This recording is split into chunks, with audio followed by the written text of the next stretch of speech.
Psalms chapter 9. I will praise you, O Lord, with all my heart.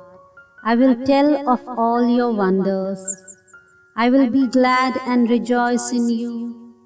I will sing praise to your name, O Most High. My enemies turn back, they stumble and perish before you.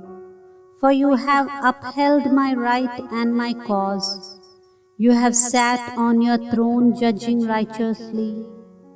You have rebuked the nations and destroyed the wicked. You have blotted out their name forever and ever.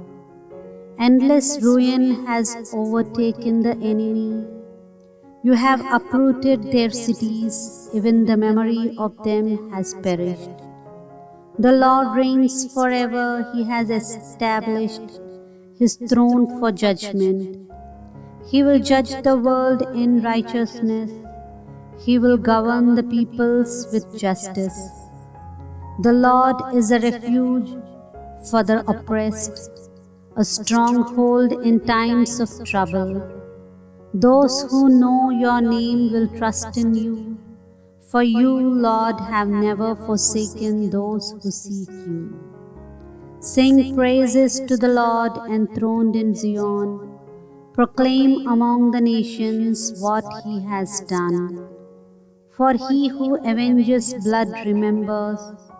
He does not ignore the cry of the afflicted. O Lord, see how my enemies persecute me. Have mercy and lift me up from the gates of death, that I may declare your praises in the gates of the daughter of Zion, and they rejoice in your salvation. The nations have fallen into the pit they have dug. Their feet are caught in the net they have hidden. The Lord is known by His justice.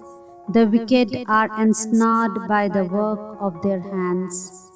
The wicked return to the grave, all the nations that forget God. But the needy will not always be forgotten, nor the hope of the afflicted ever perish. Arise, O Lord, let not man triumph. Let the nations be judged in your presence. Strike them with terror, O Lord. Let the nations know they are but men.